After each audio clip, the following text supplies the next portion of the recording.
住手！朕不许你们这么做。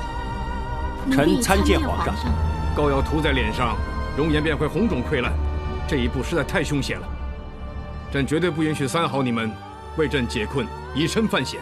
但是若要三好远嫁吐蕃，三好宁舍容颜，一切都是我心甘情愿，请皇上成全。无论三好变得如何，显阳都会留在三好身边，即使自毁双目，也是心甘情愿。请皇上成全。三好，朕问你，为了不用远嫁，是否任何牺牲也在所不惜？在所不惜。即使发肤有损，也在所不辞。在所不辞。好，一切交给朕。总之，朕要三好做什么，你都不能够反悔。你们相不相信朕？深信不疑。好。那么这瓶白千层对你们再无用处。皇上，你到底有何打算？朕明天会设宴款待多吉王子。三好，你要盛装出席，还要以最好的状态，务求令多吉王子留下深刻印象。今天这么高兴，朕就跟大家干杯！干杯！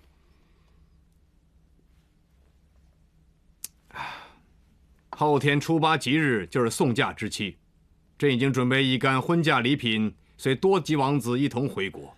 多吉本马多谢皇上美意，兄弟之邦千年万世。当日送嫁的随行队伍，朕已经命高侍卫领行。高侍卫，你就向多吉王子讲解当日的程序。大喜之日，皇上会连同文武百官一起欢送多吉王子以及出嫁队伍到丹凤城门，而马大将军会亲率骑兵再送个人出长安城，过百宫女随从也会一同前赴吐蕃。只可惜多吉王子归心似箭，否则的话，大可以前往敦煌欣赏我们著名的石窟壁画。大唐贞观盛世，文治武功显赫，敦煌飞天，传颂万世。敦煌舞姿妙曼，色彩斑斓，确实是难得一见的美景。真可惜，朕已经为多吉王子准备了一个惊喜，刘思珍会为多吉王子献祭，表演敦煌舞曲。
刘思珍不止手艺精湛，原来武技也如此超群，果然是多才多艺。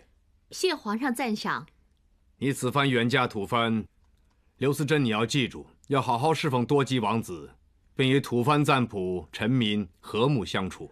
奴婢谨遵吩咐，必定做好为人妻子、媳妇及臣民本分，不会有失大唐国体。赐座多吉王子身旁。谢皇上。恭喜多吉王子能得如花美眷，刘思珍才德兼备，秀外慧中，绝对是王妃之选。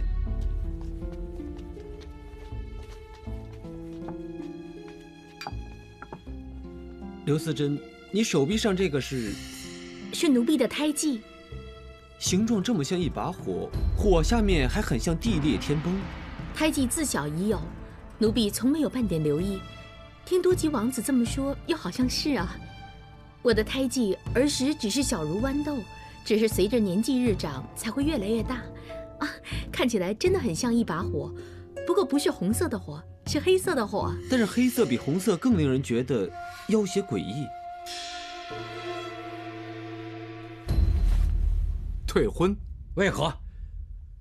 吐蕃自古以来尚白忌黑，崇拜白道白事，而回避黑道黑事，认为白人、白马、白鹤等白色皆代表善良，相反黑人、黑马则代表邪魔、罪恶和不幸。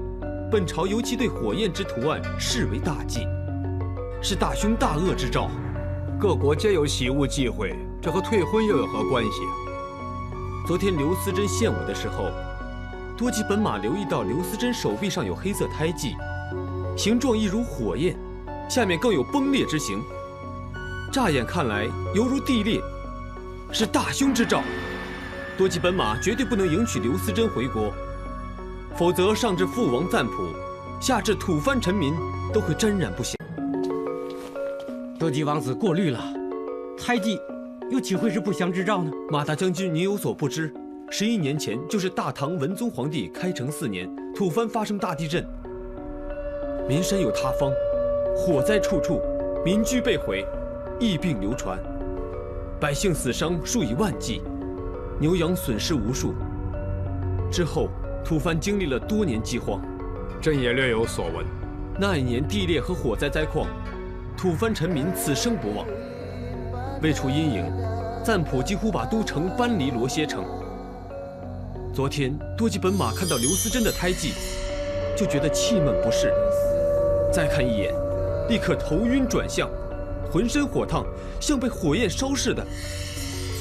多吉本马实在无法正视刘思珍，更遑论要和他同床共枕。既然如此，朕也不想强人所难，送嫁之事就此取消。多吉本马，多谢皇上体恤，吐蕃臣民感激不尽。一切如朕所料，多吉王子果然打退堂鼓，送嫁之事也总算告一段落。这次能够化险为夷，多亏皇上机智聪慧，想到情体这条妙计。皇上见多识广，当年虽然流放在外，但不只关心国情，还洞悉其他各国情况，知道吐蕃曾经发生地裂天火，灾情惨重。